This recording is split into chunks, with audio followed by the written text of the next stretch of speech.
Right now, let's introduce the fabulous Van Connor, film critic. Not spoken to you for a while, Van. How are you, my darling? I am all good, thanks, Petrie. It's my pleasure to talk to you as always. Yeah, it's always a joy. How you doing? Oh, do you know what? It's Tuesday, isn't it? You know, I'm all right. It's dark outside. Never could get the hang of Tuesdays. Winter's closing in. You know, Christmas is coming. Ugh. And I'm still arguing that Die Hard isn't a Christmas movie, and you know, that's still going on. So, but anyway, you are wrong. Die Hard is the greatest Christmas movie ever made. No, it just is. It just isn't. Not having it. But you've got some films for us to look at here. Red One. Yes, which is a Christmas movie. Which is undeniably. it was. You can't argue that this one's not a Christmas movie. So this was Dwayne Johnson and Chris Evans, a new movie from Jake Kasdan, written by Hiram Garcia for reasons, but we'll mention that in a minute. This basically sees Santa Claus, played by J.K. Simmons, a.k.a. Red One, as if he's, like Air Force One. He is abducted by malevolent supernatural forces, and his head of security, played by Dwayne Johnson, who's on his last Christmas before retirement, has to team up with the world's greatest tracker, played by Chris Evans, in order to rescue Santa and save Christmas. But the twist is, of course, that the world's greatest tracker is also on the naughty list, so they don't get on. It's a bit of a buddy cop kind of a thing, but with saving Santa. So I've got a clip for you. This is from Red One, which is out now. Evening, ladies. What are you so excited about? Of course, your boyfriend's here. Red One was abducted. Santa Claus. We're gonna find him.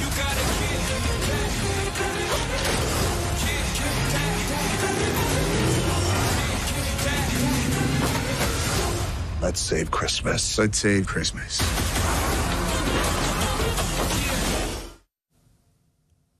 Just one question, Van. Did they have a tax bill to pay?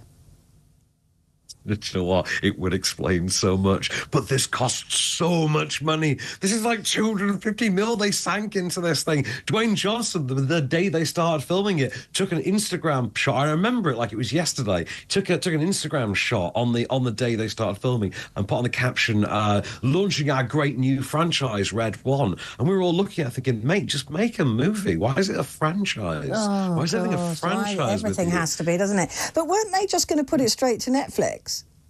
And they realised it was so expensive that they couldn't. It would explain a lot. I mean, it is complete rubbish. It feels like a made-for-streaming movie. But I was bar humbugging all the way through. It absolutely derivative of the billion better movies. It's a complete waste of both Chris Evans and Dwayne Brilliant. Johnson. I love them both. But like I said, they had a tax bill to pay. You always know when they've got a tax bill, when the IRCs are... Is it the Inland Revenue over there? Inland Rev, yeah. Yeah, because they do these rubbish movies. As well, it's written by Dwayne Johnson's best mate / business manager. So read into that what you will. That's all I'm saying. Yeah, okay. Yes, I wonder how he got Dwayne to do that. Yeah. One wonders, One wonders. You do wonder. Okay, maybe it's one for... Is it one for the kids? I mean, I know you're a child at heart, but... I am a child at heart, undeniably. I am Peter Van. But no, I think young kids would find this too drawn out. Older kids would find it too patronising. And the big kids among us just thought, what the hell is this? Why would you pay ticket money for this? What a shame. There you go. What about Piece by Piece? This I would be happy to have paid ticket money for, but I watched it on a screening link. So this is the sort of biographical documentary biopic of Pharrell Williams, but it's animated with Lego. That's the twist. So they've made an actual documentary, then mapped Lego over it, and it has like thematic relevance for the topic being done. It plays like a straight documentary. Awful. It sounds deranged. I promise it makes sense. When they get to the bits in a normal documentary where they would just give you archival footage, now, whilst the original person like narrates over the top of it, now you get that, but instead of using archival footage, it's a big Lego fantasy sequence with the real person narrating over the top of it, and it's absolutely brilliant.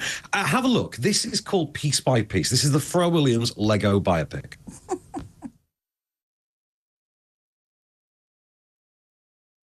And I loved music. Like, everybody loves music, but I'm realizing I had a different kind of relationship with it. Like, it was literally was mesmerizing to me.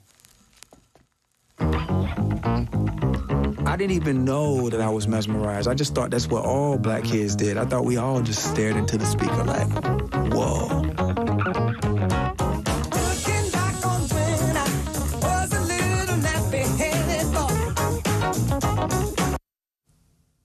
Okay, well, I can see what you mean. It's quite charming. It is. Yeah. I thought it was a really great trip down memory lane for me, because it very much covers, the Neptunes and, leading up to For All We're Calling Happy, and basically all of the hits that they were behind, which basically were the big smashes of the 2000s. And all of those people appear. So you wind up with like Lego Gwen Stefani and Lego Snoop and Lego Jay-Z and people like that. And it's just a really fun, you forget that it is like a documentary, biographical documentary type, and you feel like you're just watching a fictional narrative that's set in the Lego universe. Like, it feels like this insanely wonderful animated Lego movie. I would love to have been at the meeting where somebody came up with this idea, and I suspect there was probably some smoke in the room of some description, because it's bonkers. The actual moment in which it was decided that this should be done with Lego is actually in the movie. Oh, is it? Is in fact how the movie opens. So we actually do know why. They will explain to you why. Okay.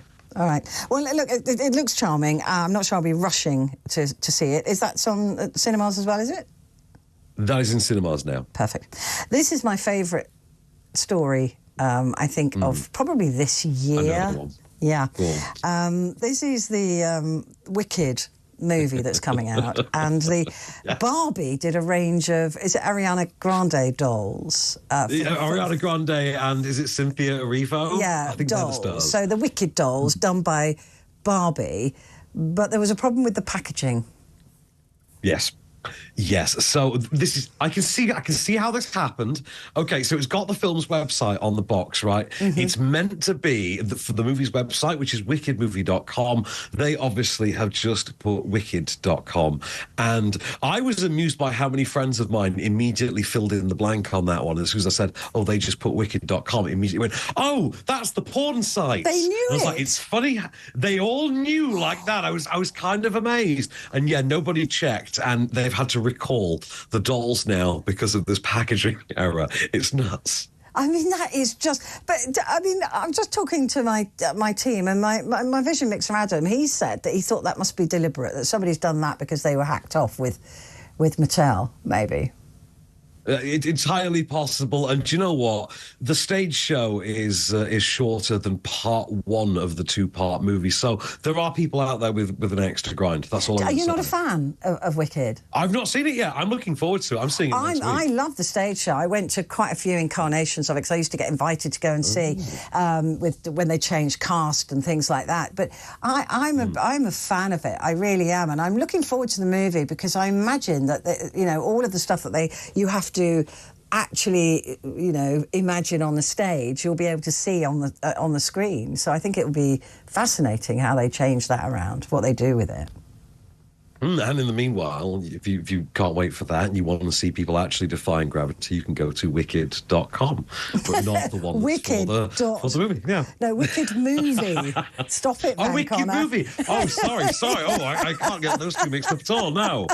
I don't know if they are defying gravity on the other one, but I don't know. Let's have a look at the final mission, Mission Impossible. Is it possible that we still care? I mean, this was the first half was so long ago. I don't think I care anymore. Oh, do you know what? I'll be honest with you. Like, the real ballers in the film world know that Mission Impossible is the franchise that the Bond series wishes it was now. Like, the Daniel Craig era of the Bond movies, they wish they were Mission Impossible. Mission Impossible is the classy, cool alternative for the real sophisticated gen. We're getting a final one. They're positioning it as if it's a finale. It's called Mission Impossible: The Final Reckoning. Right. The previous one had been called Dead Reckoning Part 1, and then they realised that people hate this Part 1, Part 2 thing with movies. So they changed the title after the release of the movie to Dead Reckoning, and now the follow-up is simply The Final Reckoning. It's going to be released on May 23rd this next year, and the first trailer is out there and does promise more of the usual, you know, Tom Cruise hanging from the underside of a jetliner or a spacecraft or whatever it is this week. They'll never stop. They won't stop. No, they won't stop until the man dies on camera. Yeah, I'm telling you. But I can't even remember the first half of this film. I did watch it because I am a fan of Mission Impossible, but I'm not sure I care about what happens next because I've forgotten. Was there a cliffhanger? I don't even remember. If memory serves, you and I talked about the first one because in the time between me seeing it and us doing the review, Joe Biden had seen it and got really scared about AI. And it was very obvious that the reason he was scared of AI all of a sudden was because he'd seen Mission Impossible where the AI is the villain.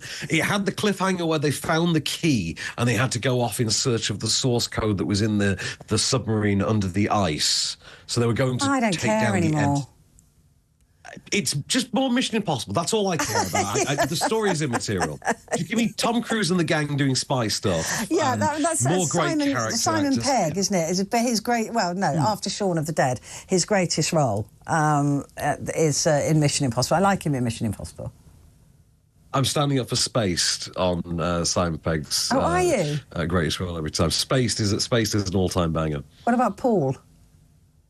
Paul, I do like Paul very much, but I think Seth Rogen steals that. I feel like Seth Rogen... Yeah, I think Seth Rogen does steal that. No, I don't think you can beat Shaun of the Dead. I really don't think you can ever beat that. It's a movie I'll sit down and watch when I'm not feeling very happy about the world. And I just want to feel... I believe it's back in cinemas, I think, at the moment. Is it really? It's just turned 20 years old, so I think it's still not back in 20 cinemas. years old. Yes, it's 20 now. It's 2004. No way. Yeah, there's a remastered version in cinemas now. Oh, my God. I watched it, and what's the one where they play police officer... Hot Fuzz. Oh, Hot Fuzz, yeah. That is also very funny. Some great performances in Hot Fuzz. Anyway, Van Connor, thank you. Lovely to see you, and hopefully I'll see you soon.